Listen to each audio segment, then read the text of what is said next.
And then finally tonight, we have been saving this one for you on purpose. After so many months, about 10 months of endlessly pushing back all of these black helicopter, tinfoil hat conspiracy theories, what did we learn today? That there is no such thing as a Trump-Russia collusion. The media has been endlessly, breathlessly lying to you night after night after night, day after day. And today, they even had to admit it.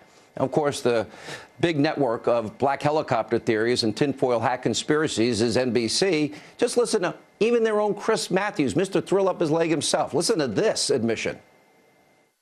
The assumption of the critics of the president, of his pursuers, you might say, is that somewhere along the line in the last year, the president had something to do with colluding with the Russians, something to do with the helping hand, encouraging them, feeding their desire to affect the election in some way. Some role they played, some conversation he had with Michael Flynn or Paul Manafort or somewhere.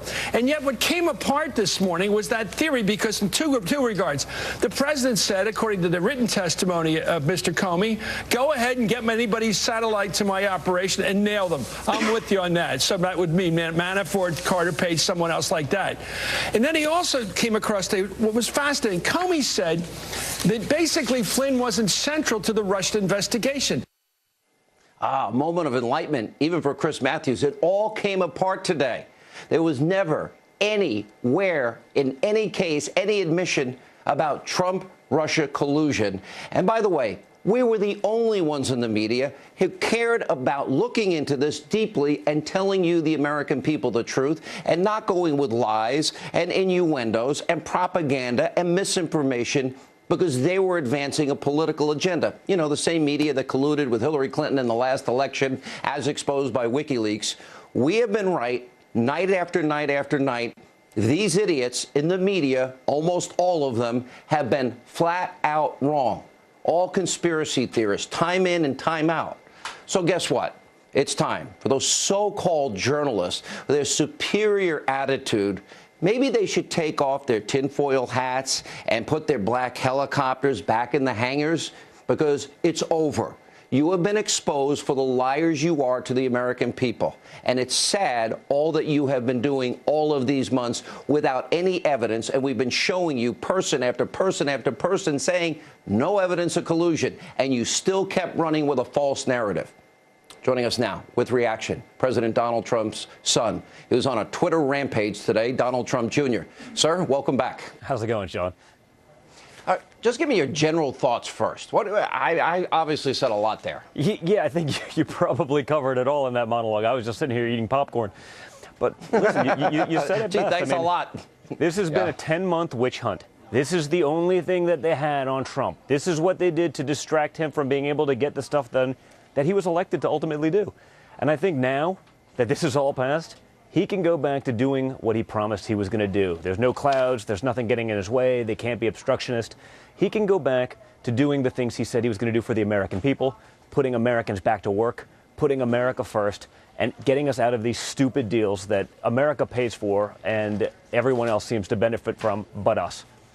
You know, Don, maybe you're a bigger man than me, but to me, politically, they've been trying to take him out. Yeah. And there's been so many lies here. Number one, for example, not only did he not encourage Comey to stop, he encouraged him to go forward with the investigation. Yep. Even satellites around him, meaning the people that are close to him in his campaign and elsewhere. He never was being investigated. Comey wouldn't tell anybody. Comey then turns out to be the big leaker. He would never tell anyone about that. He would never mention that. But Rubio said it best. That's literally the only thing that hasn't been leaked in D.C. during this time period. The fact that he was never under investigation, that there was never a shred of evidence that he did this. But this is what they hung their hat on for this long. And that's pretty scary to me. That's sad. In three specific cases here, I believe that Comey was a political hack. I mean, there was incontrovertible, overwhelming evidence of multiple felonies committed, and he laid out the case probably better than anybody, but never pursued it. He said, well, we don't have the intent. Meanwhile, you have a server in a private mom-and-pop shop closet bathroom. Yeah. That's intent to... Obviously, that's mishandling of classified information and the destruction of classified information. Then, of course, the Uranium One deal, a real Russia scandal. Then, of course, this whole Loretta Lynch issue. meeting on the tarmac with Bill Clinton before she makes her decision, A. And then the big bombshell today, please don't call it an investigation. Just call it a, what's the word she, whatever material she said. Yeah. Well, listen, the double standard between the way he handled that with Loretta Lynch and the way he handled my father, I mean, that just goes to show you how politicized this has all been. I mean, I think his credibility in D.C., after probably an illustrious career, has to be shot because that shouldn't be happening. I mean, this is the head of the Federal Bureau of Investigations. The head of the FBI goes on, well, if I was a stronger man. I mean, who are we kidding, Sean? I mean, what kind of response is that? Pathetic. I mean, this guy's the head of the FBI, and that's his response? Not, hey, maybe I should follow the law and procedure and say that Trump was doing this. Maybe I should let him know that this was happening.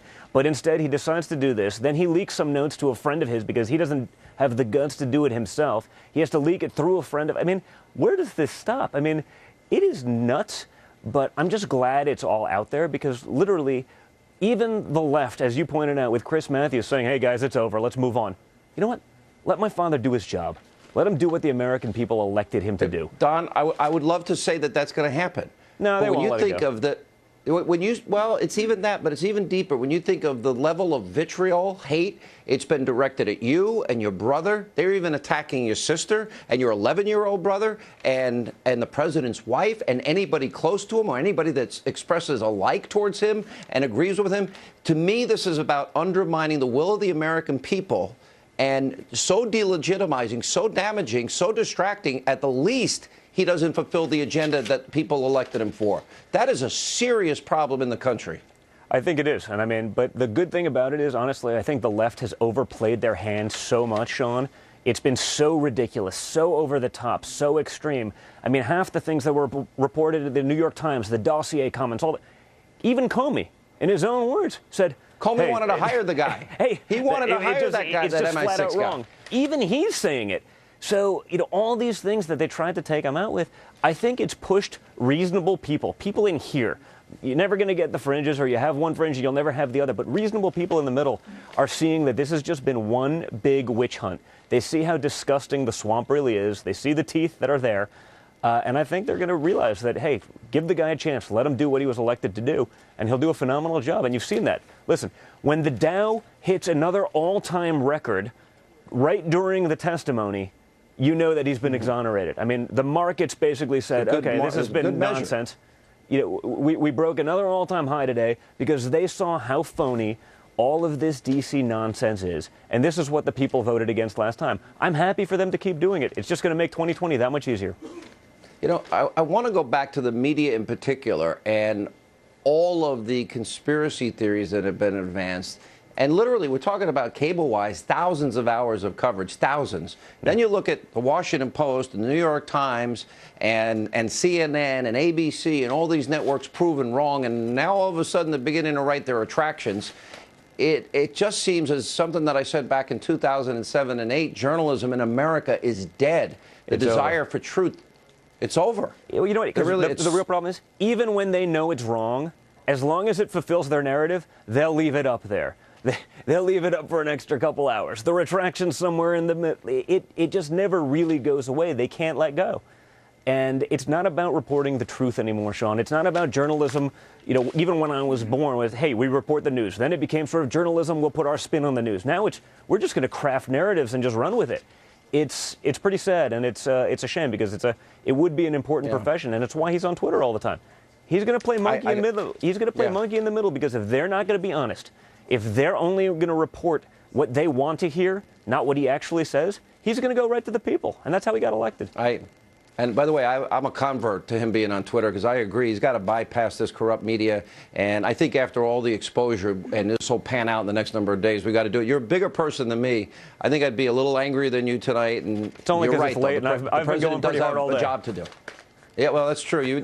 I actually enjoyed your tweets during the testimony. I was retweeting a lot of it later.